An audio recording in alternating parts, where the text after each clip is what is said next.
Hi, if you've seen the first part of this two-part dating video, welcome back. If you haven't seen it, you're probably wondering who the heck is this guy whose face is all obscured by weird lighting. Well, I have my green screen behind me. It's not working as well as I hoped it would be, but nevertheless, I'm going to go through and make this second part of this video because I'm doing weekly videos and I want to keep up the progress.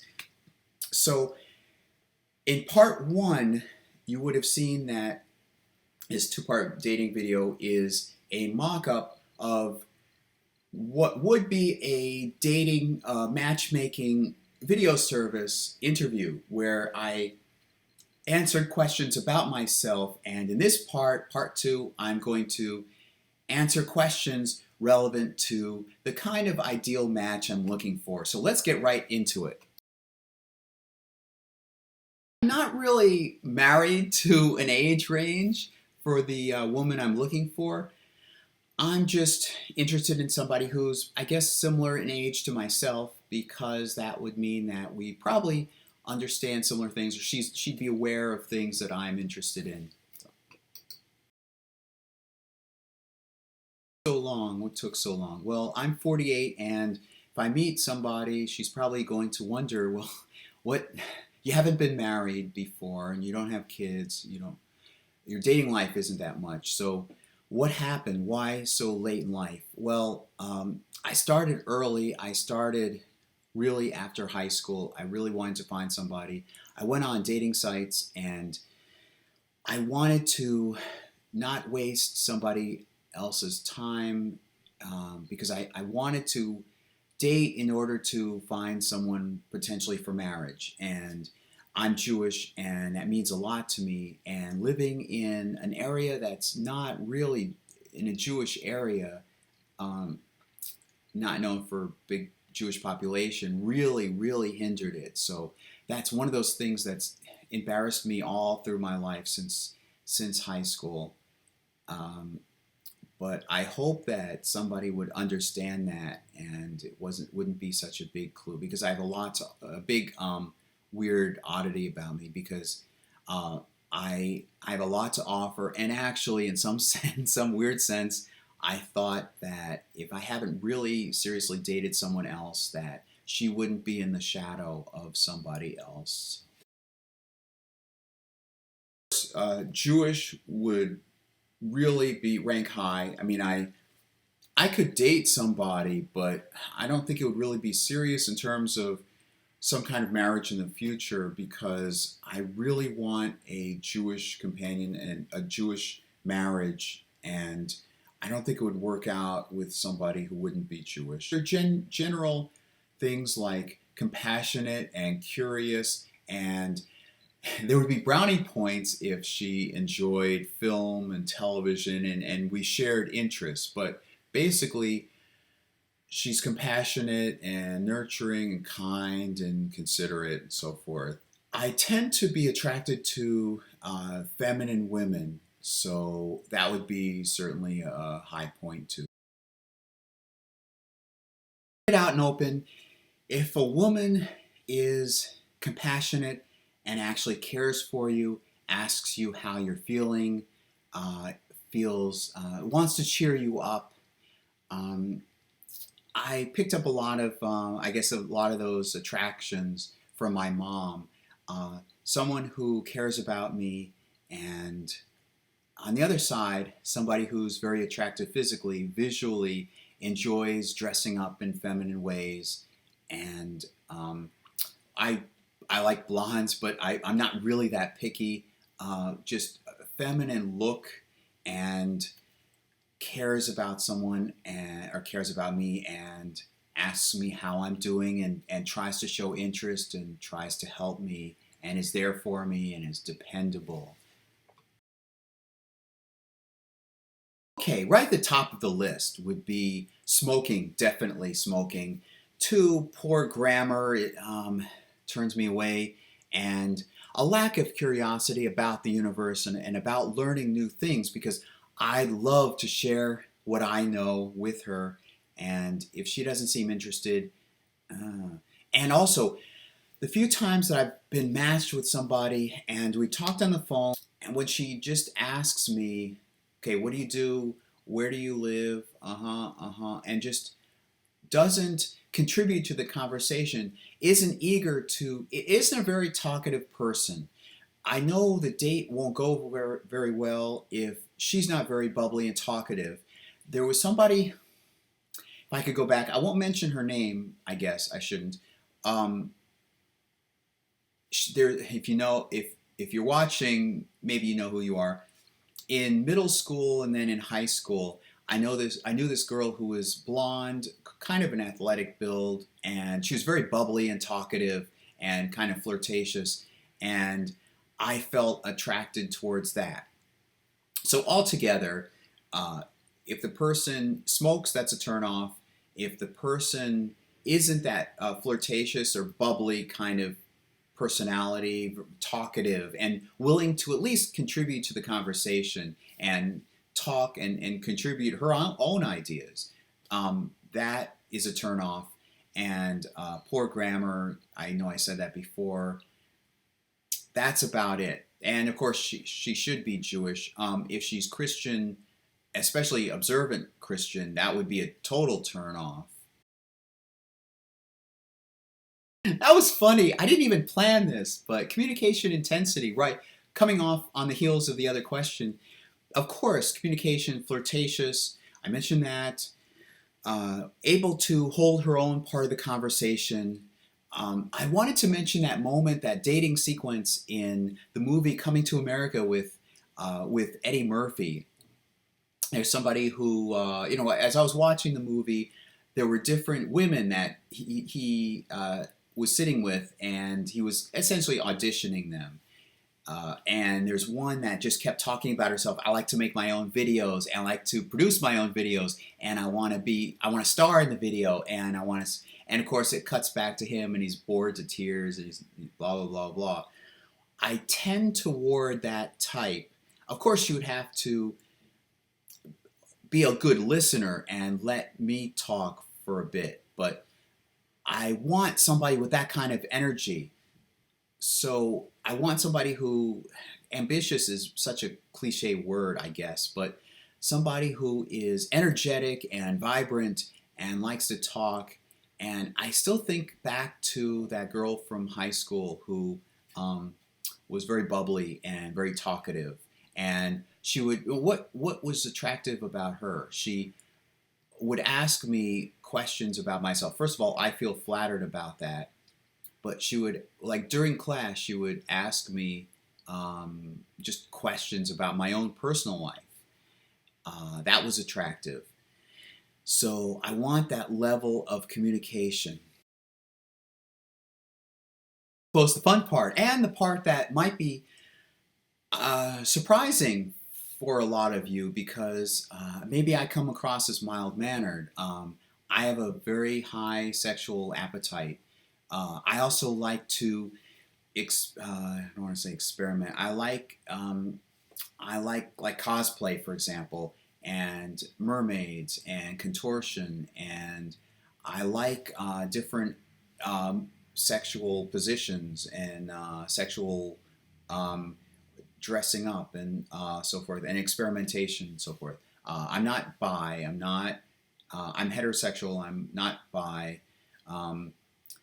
But just aside from that, of course, just a lot of sexual energy and a lot of creativity in my sexuality, and openness about my sexuality. Not to this extent of being an exhibitionist, but just being open and honest and wanting to please her and hoping that she will be a partner in playing out my sexual fantasies. Basically, the word is sexual fantasies. I have a very high, well, not very high. I don't want to frighten anybody, but no, I have a high sexual appetite, and I love creativity and trying out new things, and that delves into my interest in imagination and fantasy and role playing and all that. One thing I hadn't thought of until actually talking about sexual fantasies and so forth is my level of physical affection.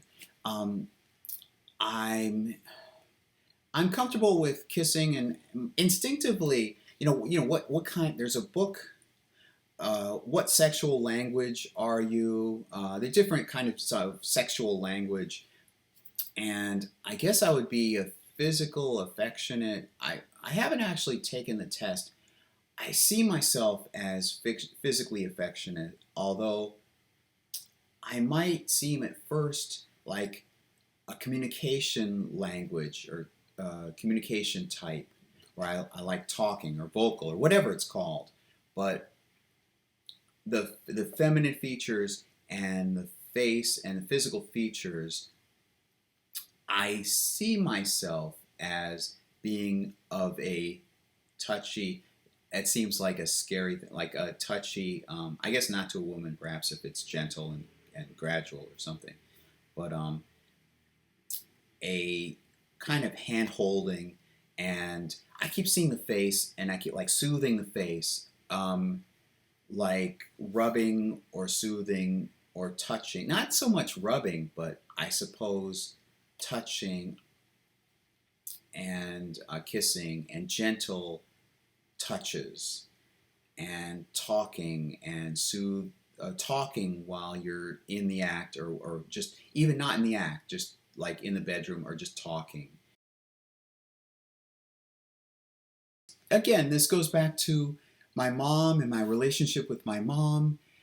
I want to feel like she's there for me and she's dependable and she's caring, and I want to feel like I don't have any worries whatsoever. I'm not hiding anything. I want to be totally open with her, and I hope that she would be totally open with me, but primarily I want to feel like she's accepting. That's another key thing. She's accepting. Whatever idiosyncrasies I have, and weird fetishes or weird interests I have, or embarrassing things I have in my past, or just embarrassing quirks. I want to feel as though I I want to feel comfortable in sharing them with her, and that she'd help me through, just like my mom would.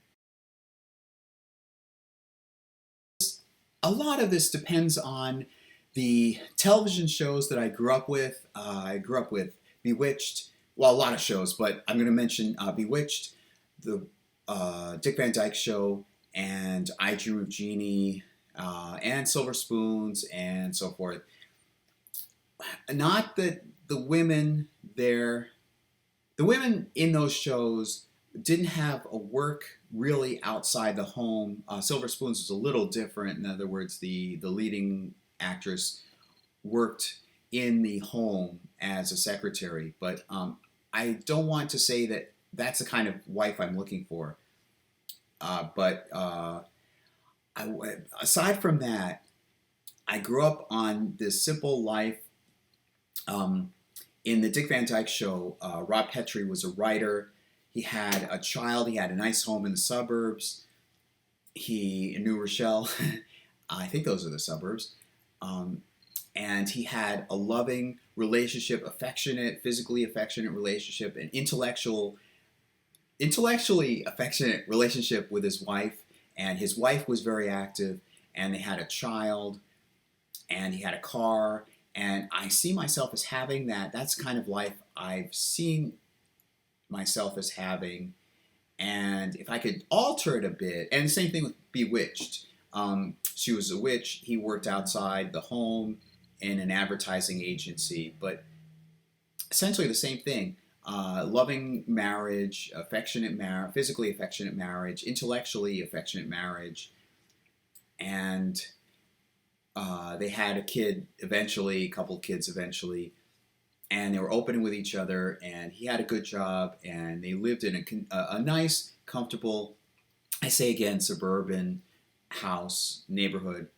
Um, However, if I could change that a bit, I want her to be, I want her to feel comfortable having a job outside the home, because I don't want to screw up her Partly because I don't want to screw up her life and inhibit her, and also partly because I'm attracted. I'll mention Madonna. I guess it comes into this, or just any ambitious woman.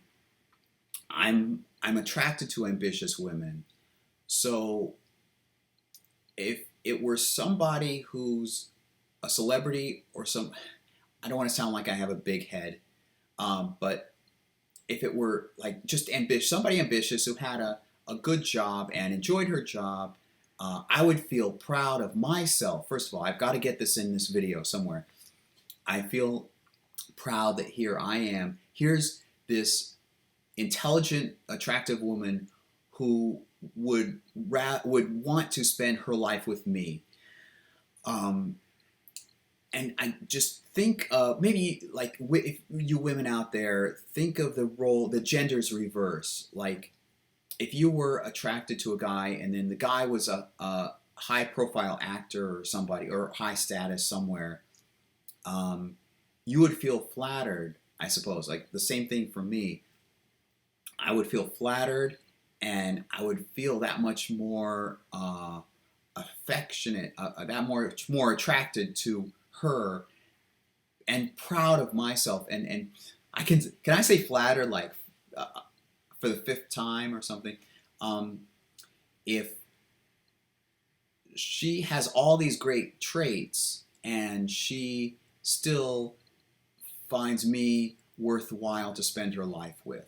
And I saw that in the marriage in the Dick Van Dyke Show, and I saw that in the Bewitched, and I don't know about the other shows. Don't really stand out in my mind in terms of this stuff like this, but those are the traits, and that's what I always grew up imagining. Growing up, I presumed I'd have a kid, son or daughter, and that ties in with finding someone Jewish, because Judaism, the Jewish lifestyle, is very different from a Christian lifestyle or like a non-Jewish lifestyle. I would want the child to grow up and get a bar mitzvah, have a bris and get a bar mitzvah, and grow up in a Jewish, well, with a Jewish identity. Not necessarily very observant Jew, but just be part of the Jewish community. So I just presumed that I would get married and I would have a child of one sex or the other, and maybe intersex, but and just grow up with a Jewish identity. What I'm going to do is list the traits of the women, both fictional and real, in kind of chronological order, mentioning their traits. Early on, my first crush was Soleil Moon Frye. She played Punky Brewster. So aside from her other roles, really, I'm thinking of Punky Brewster. Punky was very vivacious and rambunctious and eager to take on new challenges. She was also caring and compassionate, and she wanted to help out her friends. And then that was 84, and then 85, 86. I remember I had an attraction to Samantha Stevens in Bewitched. She was also compassionate. She was beautiful. She had blonde hair, and she was ethical. She had good morale, a good sense of morality. She was ethical. She was smart. She giggled. She was blonde, of course. She was open. She believed in being amongst people of good character. And then about that same time in school, there were several women or girls who were blonde. I was attracted to that. I mentioned a girl earlier who had like an athletic build. She was very bubbly and flirtatious. I liked that. There was another girl who goes all the way back to elementary school, all the way through high school, And I don't remember exactly what what attracted me to her. I just remember that she was caring, and would come over, or maybe she would ask. I mean, came over to where I was in school, and maybe she would ask how I was doing, or she was just there. And I remember one time, like, walking together after school, like walking somewhere after school, and she was caring, and she was sort of open, or at least she was listening to me. And of course, let me see, Madonna, I've mentioned before. I think she's the flirtatious type, or at least she's very open about her identity, whether it be her sexuality or her projects she's working on, and she also has a definite vision of where she wants to go in life, and she's interested in film and entertainment and music, of course, and she's smart. And she's not just smart, like she has a lot of knowledge, but uh, she's clever in the sense of she's utilizing that to be creative, going into creative endeavors. Um, and I was attracted to, in Silver Spoons, I was attracted to the leading lady played by Erin Gray. Uh, I don't remember Summers, Miss Summers. I don't remember her for the character's first name. Simply because she was attractive, she dressed in rather designer outfits, and she embodied femininity when you looked at her, and she seemed mature. She carried herself in a mature way, and let me see, 88, 1990. I think that about covers it. I threw this question in because I figured it would be really demonstrative of the kind of relationships, the kind of friendships I have with people in general. So there are two principal people in my life uh, that are male friends that are the closest. If I could pick like a female version of them, I'd be attracted to in terms of friendship and companionship. There was one that I knew in elementary school, early elementary school, and we've since reformed, gotten back together, and we've been talking uh, sometimes on Facebook. He and I shared an interest in Transformers, just basically shared intellectual interest. And as kids, I mean, kids are kids, they talk about what they want to talk about. But the way we approached it was an openness, and we were not afraid to share. At least I wasn't afraid to share and ask things, and bring things up to talk about.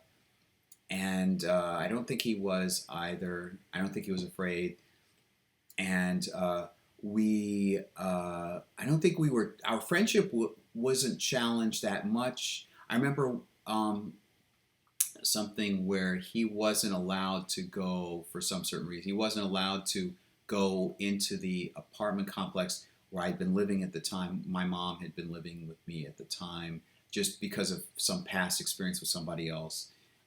But so that was a little bit of a challenge. But even that didn't challenge our friendship. And I have the feeling that we hung in through thick and thin, or we could hang in through thick and thin, and he wasn't judgmental. Okay, now I'll jump to. He's very smart too, and also I think creatively smart. And I'll jump to this other person that I met in during my high school years, or I guess during my teen years when I was in high school. But we met outside of high school. Actually, we met because I needed to go to a UFO lecture given by an author, and somebody suggested him. So he drove me down to Cornell, and we got to know each other, and we've since been good friends. And during that long friendship, now that was That was 19, well, my high school reunion is coming up next year, 30 years. And it something like 32 years, give or take a year. That's how long we've been friends.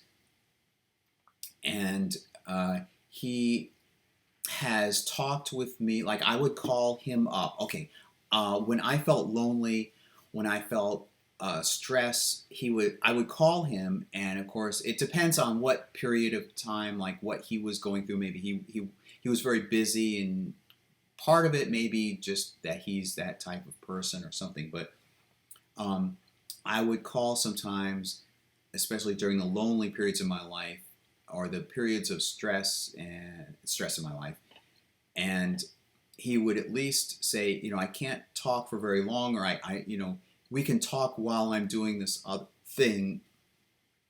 So he was at least there for me, and we again, like this earlier, I shouldn't, like the friend I mentioned earlier, uh, he's a member of Mensa. Well, he had been a member of Mensa, so it's probably a solicitor calling. Gee willikers. And I know it's on the landline, and I haven't given out my landline phone, so it's probably a solicitor.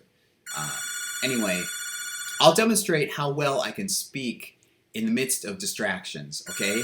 Well, like that earlier friend I mentioned, uh, we are able to be open with sharing our ideas, and we're not judgmental towards each other, and we I believe, at least I'm not afraid to mention things. That's comforting, and I can depend on him. And he helped me in terms of moving a couple of times. He's been there to help me move, not asking for anything in return. And let me see. He recognized. Oh, this is another key thing, and this also may be a trait of the earlier I think it is actually a trait of the earlier friend I mentioned. He has experienced things that seem like things that I've gone through in life, and so I feel comfortable in talking with him because I know that. So I'm not the only one. I know that I can talk with him, and he will just share. Well, this is what it was like for me, and I was in a similar situation. Those are two good examples of good friendships, healthy relationships I've had with male friends. This question just happens to go back to my original question, or other than the age question, which is why so late. Would I move? Yes, I would. I have a lot. I have less than I did have before when I was living in a larger area. I mean, a larger dwelling. I'm in a one-bedroom apartment. That gives you a clue. I have a lot. I still have a lot of stuff here, precious stuff. I'm not married to where I'm living right now. I just started a new job, which I like, but if I had to change course, it wouldn't be really detrimental to me emotionally, or it wouldn't really be that detrimental. I enjoy the people there. If anybody at my new job is watching, I appreciate it. I like it. I enjoy working there. But if I had to move for the sake of being with someone very special, that would also be taken into account. Like I hope you understand. This is as of today is the beginning of December 2023. I wish I were in New York City. I've thought about that a long time, ever since the end of high school, beginning, well, kind of, it depends on what you mean by ever since.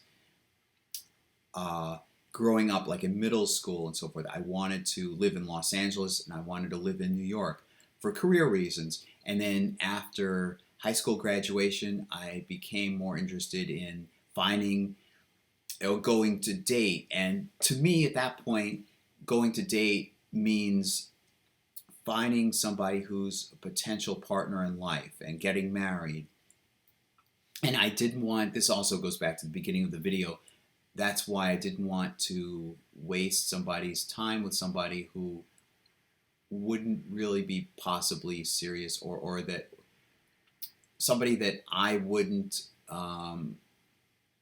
consider even as a possibility. Nowadays, nowadays I'm more relaxed about it, I guess. Maybe that's just desperation, but I could date somebody, and as long as we both know that it's not serious. That doesn't apply to somebody who's Jewish. I'm still focused on finding somebody Jewish because I don't want to give up my Jewish lifestyle.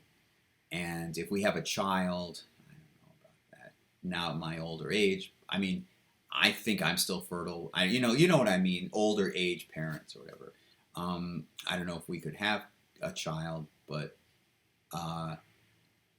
I still hold out hope. Even if that weren't the possibility, I wouldn't want to live in a non-Jewish home.